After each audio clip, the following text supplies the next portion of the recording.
Hey, what's everybody? It's time for another comic review. Today's review, I know it's from last week. I'm going to review a bunch of these from last week and some this week, from this week. And this week's going to be, this review is going to be part one of the return of Nightcrawler, which is Amazing X-Men.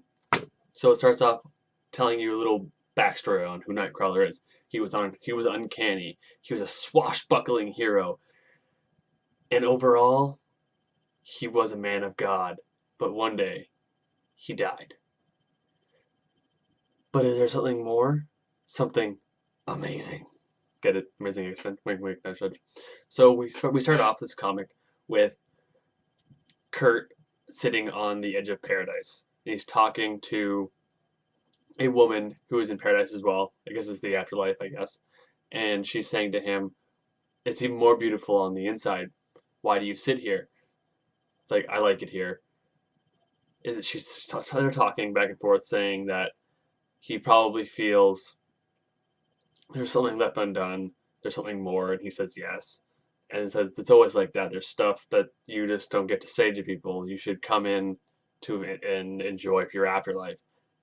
And he's like, "Do you smell that?" And then, wham! Attack. He's like, attack comes, Nightcrawler poofs, bamfs.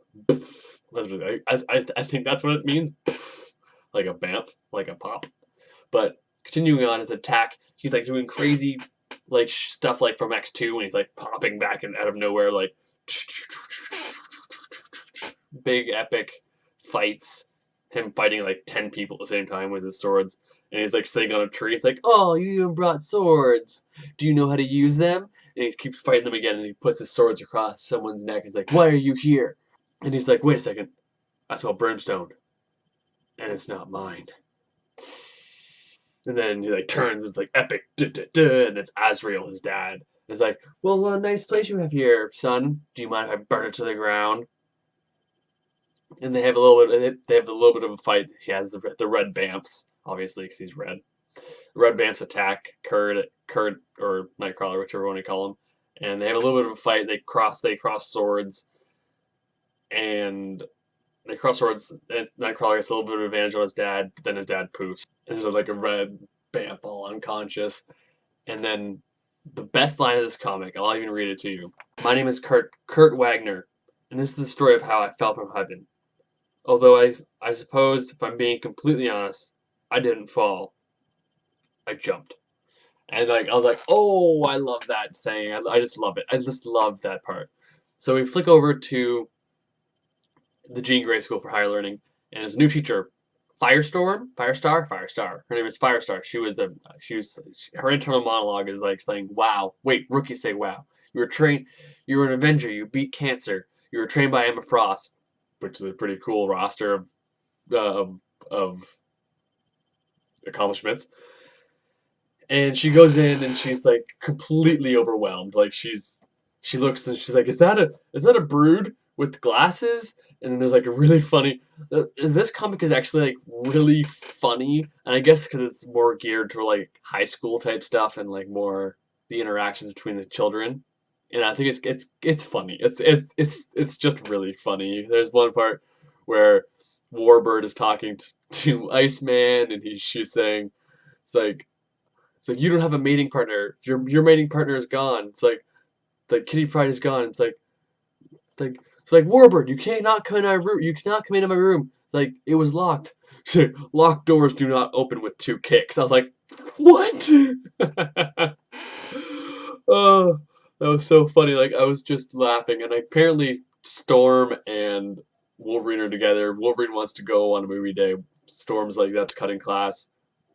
It's like, "How about we finish this conversation in the showers? I'll even skip the foreplay." And I'm like, "What?" And then Storm just goes, "You never skip the foreplay." I'm like, "What?"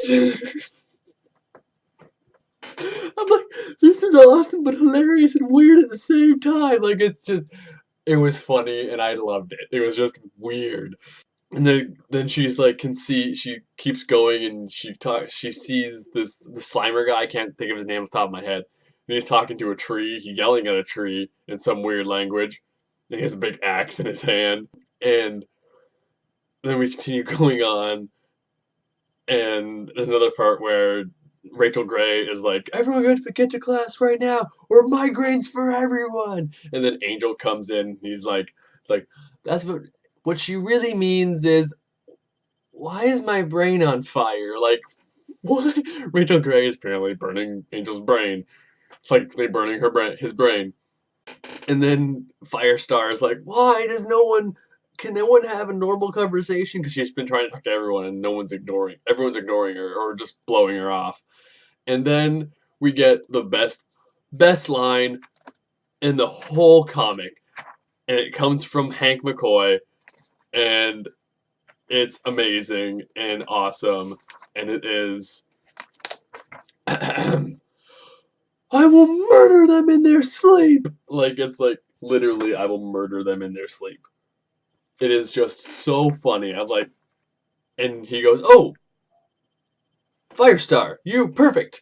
You can do radioactive fire, right? It's like, yes, sometimes. It's like, what's going on? We have rodents, bamfs, and they're stealing stuff. And they've gone crossed the line. They stole my microwave. Like, I just it just nonstop laughs. Like, it's just so funny. And they apparently have stolen all this stuff, and they've made this portal. And they show all of the X-Men that are currently there, and they continue talking back and forth what could be this, what is this thing, and it's not powered by anything, it's self-powered. And there's another weird thing with Warbird where Firestar shakes Iceman's hand, and she gets there all flirty with each other, and Warbird's like, he already has a mating partner. It's like, what? I thought Kitty Pryde was gone, was his girlfriend. It's like, I wasn't talking about Kitty Pryde. Like, Warbird is like all like proper and like macho, like, I'm gonna kill you. And then like she's just like really sexual towards Iceman. It's really weird, but I kind of think it's funny. And apparently the thing starts to start up, and they all get sucked into this portal from the red bamps shooting out of it. They get sucked in, and it's like, that was unpleasant. It's like, oh, I can't feel Rachel. We need to find her. I found something. And then like, I found something, because a big like explosion happens. And then the best part of the comic was this. He goes, all hail the Lord of Heaven. Eternity now belongs to us. Stand and surrender your souls. Or stand with your precious blue elf and be lost forever. And then Wolverine's kind of like, I'll show you. It's like, blue elf, you don't think. And then it ends. It says to be continued. I really liked this comic. I really, really enjoyed it. The laughs were constant, and there was the good action at the end. It was kind of slow in the middle a little bit, but I can overlook that. I thought it was really good. I would give it a 7.5 out of 10. I enjoyed it. It was funny. I hope it gets a little bit more serious in the next coming issues, but it got me interested, so did your job. So what did you think of Amazing X-Men #1? Tell me in the comment section down below. And if you haven't already, subscribe to my channel, The Comic Book Addict, and like the video. So that's all, and I'm The Comic Book Addict, and I'm signing off.